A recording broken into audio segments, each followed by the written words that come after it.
Ashama harkafune kabajamtoota fi daawwattoota hordoftoota walee nageenyi koo kan jaalalaa fi kabajaa bakkaa fi haala lafa jirtanitti isiniif haa baay'atu. Anis obboleettiin keessan Waaqayyoof galanni haa ga'u nagaa fayyaa kootidha. Isinis akka nagaa fayyaa naaf taatan Waaqayyoorraa abdii guddaan qaba. Eegaa kaa warroonni hangammaa maamila koo taatanii walii jabaadhunaan jettan ulfaadhaa galatooma onnee kiyyarraan sin jaaladha sinin jedha. Eegaa kaa warroonni hangammaa mana waliitiif maamila hin taane immoo subscribe gochuun mallattoo bilbilaa tuqaa gara maatii kiyyaatti dabalamaati na jabeessaa isinis na wajjin ta'a viidiyoo asirratti darbus na wajjin qooddadhaa jedha. Eegaa kaa har'a dhugaa viidiyoon ani fidee dhufe afaan Amaariffaatiin dhaggeeffadhee hedduu tokko keessa fuuna cabse. Asumarraan wanti nani dhaamu barbaadu yoo jiraate shamarran keenya jechuudha. Shamarranis haa ta'u dhiirris dubartii biraa fuudhu yoo haadha manaa jalqabaatiin walii galuu dide ishii hiikee dubartii biraa fuudhu akkasumallee dubartiinis immoo abbaa manaa jalqabaa yoo ta'u didde isa hiittee abbaa manaa biraa heerumuun kun dhugumatti akka dogongora ta'ee fi akka dhala isaanii jarri kun kan dhala godhatanii ilmoo godhatanii gaafa addaan ba'anii ilmoo isaaniitti akka miidhaan dhufutti jechuudha. Maaliif jennaan abbaan biraa erga ilmoo sanin dhalchine yookaan immoo ilmoo sun kan isaa ergan taane dhugaan sanin jedha akka ilmoo ofiititti takka hin qabu tokko jedha. Inni lammaffaa haati biraatillee ilmoo ofiin dhalle yoo ta'e ilmoo san akka ilmoo ofiititti hin qabdu. Odoonniif eegalee jechuudha. Maaliif jennaan garaan dhalaatii fi garaan hin dhalle tokko miti waan ta'eef. Eegaa kaa ani kan jechuu barbaadu garuu ijoolleen tuni abbaa garaagaraarraa dhalatan garuu haati isaanii tokkodha. Kana jechuun koo tun Arbaa Miincitti haati ishee yeroo jalqabaatiif intala jalqabaa kan ishee argattee Arbaa Miincitti jechuudha. Arbaa Miincii kanatti abbaa ishee abbaa manaa ganamaa naannoo waggaa 5 wajjin jiraattee daa'ima kanallee waggaa 5 geesse yoo jettu abbaa manaatiin walii galtee dhabamnaan walii kane. Yeroo walii kanii biyya taklii jedhanii garuu waatti yeroo jalqabaatiif hin dhagaye gara biyya takliitti deemte jechuudha. Yeroo kana biyya takliitti deemte oduma dalagattu carraa gaa'ilaa biraa argannaan gaa'ila keessa seente jechuudha. Carraa gaa'ila lammaffaa keessatti illee rabbiin immoo intala kenneefi kan duraa keessattis intala kenneef. Jarrachumaa dubara jechuudha. Inni dubara tuni haadha hin beektu. Waggaa 5tti gattee biraa deemte. Yeroo baay'ee haadha koo yaadee nan bo'aa. Daa'imti namaa haati isaanii waan kabaakaban haati isaanii waan hunda yoo gootuuf nan dharraa nan bo'aa. Garuu haati maal akka taate harka haadhatti hin guddanne waan ta'eef keessi koo baay'ee cabaa ture jetteerti akka himatteetti. Sun immoo haadha biratti waan guddatteef haadhumatu achumatti deessee achumatti guddiste jechuudha. Haadha biratti guddatte waan ta'eef wanta biraa hin beektu. Eegaa kaa garuu obboleettii biraa hin qabdaa kan abbaa biraarra dhalate yoo jettu qofa hin dhageessi. Eegaa kana kaa abbaan tanaa guyyaa oolee bulu abbaan isheen boqate isumatti haatillee hin boqatte jechuudha. Yeroo haatis boqattu abbaanis boqattu fira hin qabdu bakka itti dhattu hin qabdu. Tunis immoo ana Arbaa Miincitti tunillee jechuudha. Abbaan ishee jalaa boqatee jennaan amma raacin ishee kan murteen ishee Finfinneetti galuu ta'ee biyya isheetti dhalatte gadhiiste gara biyya biraa dhuftee Finfinnee keessatti jireenya eegalte. Tunis immoo obboleettiin qabaa waan dhageecheef barbaaddattee soqattee Finfinneetti obboleettii ofii bira dhufte. Eegaa kanaan odoo jiranii immoo baay'ee simattee baay'ee kabaakabdee baay'ee tokko baqa gahee obboleettii hangafummaa yoo baatu haadha koota ati obboleettii kootis haadha kootis waa hunda kootis jettee xiqqittiin immoo itti hoggatte jechuudha. Guddittiin immoo qiimii garaadhaa qabdi, xiiqii qabdi. Haati koo oduu naan guddisiin ishii guddiste kan jedhu tokko qabdi. Bakka haadhan ofii haadha ishii dhalte miidhuu dhabdetti obboleettii miite jechuudha. Dhugaa waan baay'ee keessa namaa gubu jechuudha.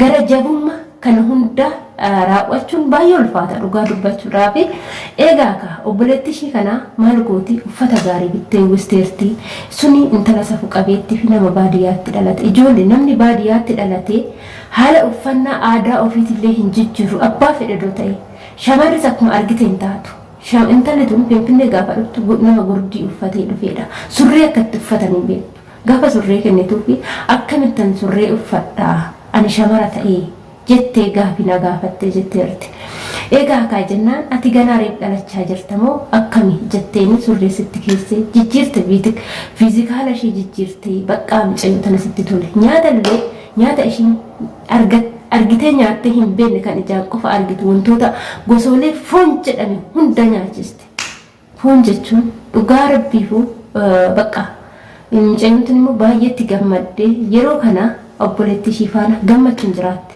obboleettiin ishii tun immoo suuqii mataa ishii kan bakka itti nagaddu ni qabdi ganama hojii deemti galgala galti tun immoo manuma keessa teechee yoo mana keessa wanti hojjetan jiraate isa hojjette manuma keessa teechee eeddi jechuudha hojiin baradhaa hojiin barbaadhaa dhootetti ganaadha taa'isuuta biyya baradhoote biyya barachuun mana keessa taa'aniiti manaa gadi nan baastu jette Finfinnee deemee suuqii bitee suuqii karaa hootu ba'ee bitee nama hin deebineedha itti mucayyoo yoo dubbattu baay'ee nama boojisa dhugaa inna kana gooti deebi'eeti moo maal goote amma maal gootire foonota kana wanti foon ishiin nyaachiste kun ijoollee gara jabummaa hagana ga'u garaatti gadi nyaachuu miti garaatti gadi nyaachuu miti gurraan dhaga'uun agama akkana zagannani ana natu beeka jechuudha dhugaa rabbiifu boo'ee himaa koo xaragachuun dadhabe wanta bineensi nyaachuu malu nama nyaachiste bineensuun nyaatu yee macarrashaa jechuudha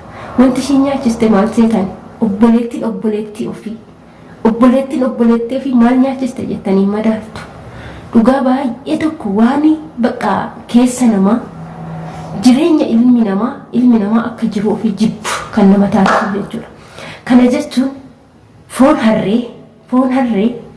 harree akkuma jiruu nyaachiste foon harree keessa darbe qaama saalaa harree nyaachiste jechuudha afaan amaaraatiin hojjetame ijoollee dhugaa waan keessa namaa cabsu foon saree nyaachiste kanan si nyaachisaa ba'ee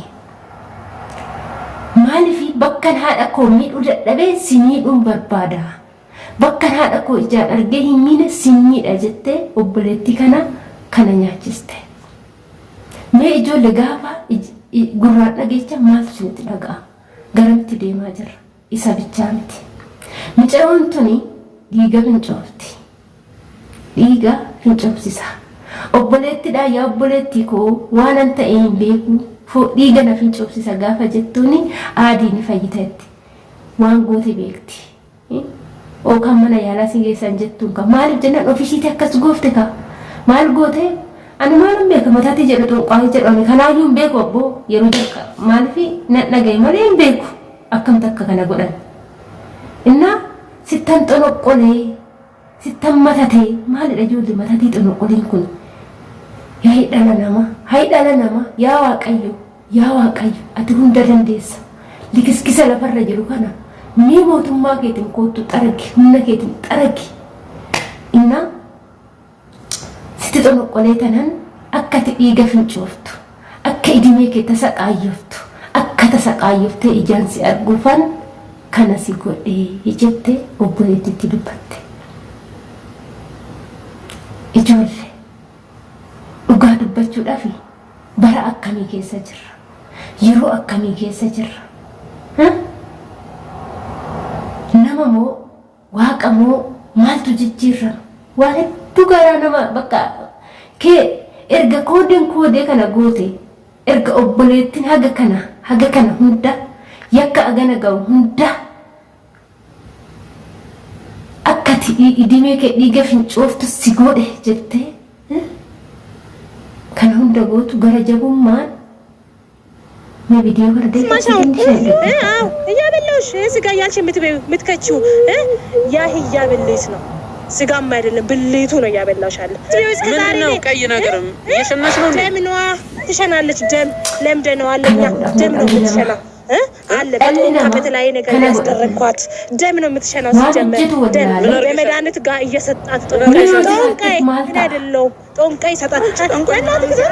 ሃቲሽን ጉድስ ነበር ሃቲሽን ጃለቴ አባሺትን አደንባኔ በዘወ አባፊ ሃቲ ጊዜ ወልዳባን ኢጪቲ ሳኒ ዳላ ሳኒ አፎቲ ወሊሉለን ዳሊ ከኛ አካ እንተሰቃየፍ ነጀዳኒ ዮ ኦሉለኒዩ ኢጪቲ ሳኒ ዳላ ሳኒ አፎቲ ገድዘረዘረን ሃቲሺ ኩኖ ጋር ረኮ ይቀብድ አባሺ ከነውጂን ረኮ ሰኒፍ አባሺ ሰኒስቲ ማለ ሃቲ ከሚዩ ዳላ ኦፊቲ ገራ ጃባቲ ገቴ ብራንዴምቱ ጋሩ ኦበሌቲን ቱን ነማ ሶንታኒ ቢኔሳ tunamma binessa kan obboleetti of akkana gooti binessa dhugaa waan nama baasu ijoollee kan akkana wajjin dhalachuurra koodee akkana qaba jechuurra kophaatti hafuu koodee malee hafuutu namaa wayya bakka baay'ee tokko na zagannani mataan na dhukkubee dhugaa inna kanas nin jedha kabajamtoota keenya ani waan biraa hin jedhu waaqayyoon rabbiin bichaan innumti nu uume bichaan furmaata nuuf haa fidu ani kan na dhibe bichaa jechuudha. mootummaan biyya keessaa suni mootummaan biyya keessaa warroottan nagaan kan hojjetatee jiraatu kan iyyeecha guddifatu kan lafa qofforee bulu kan qasiraa dhagaa baatee bulu itti gadi bu'uutti dhukaasee xaraguu ni beeka.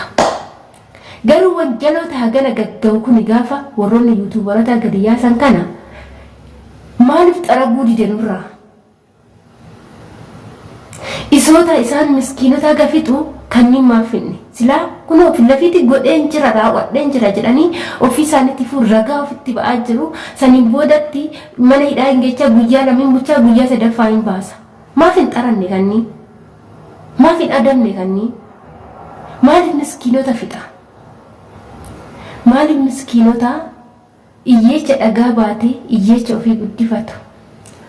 Haadha maaliif?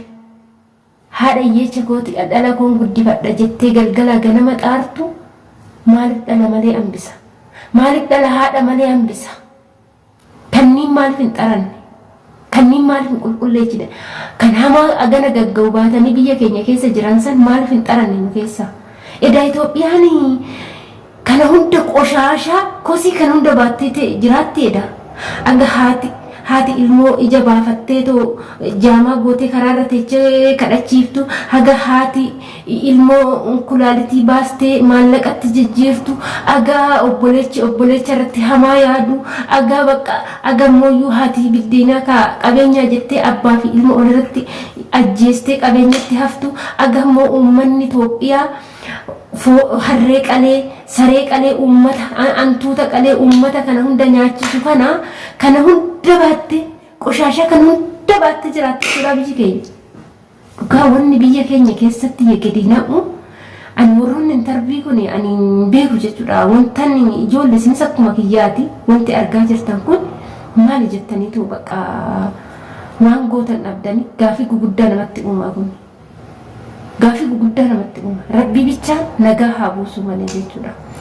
Biyya akkanaatu biyya jedhanii himachuun baay'ee ulfaata. Dhugaa Rabbi biyya waskaa baattee jiraatti biyyi teenya. Bakka qoshaashaa maali kun akkasis ni jira. Hordoftootaa fi kabajamtoota keenya waan gaarii hojjechuu haa barannu. Gaarii hojjechuun ofumaaf boru gaafa bakka dhugaa deemte gaarii sussumaaf jechuudha. Nama takkaafuu ta'uu hin danda'u gaariin ofiif malee jechuudha. Inni itti biraamuyyuu yoo har'a addunyaa kanarratti waan gaarii hojjenne borus waan gaarii argan. Eenyuun illee namaaf gaarii yoo godhe ati waaqa tokkichaaf jetteeti malee namaaf jettee gaarii hojjete. Akkanas hin jedhu waan gaarii haa baran. Kanneen waskoota rabbiin nu keessaa xaragu waaqayyo nu keessaa xaragu san jedha. Ani waan biraa wanti hin dubbadhu hin jiru. Kabajamtootaa fi hordoftoota daawwattoota walee viidiyoon koo asumarraan goolabaa. Video beratin hangga ulitti deebinutti nagaatti naaf turaa horaa bulaa deebanaa.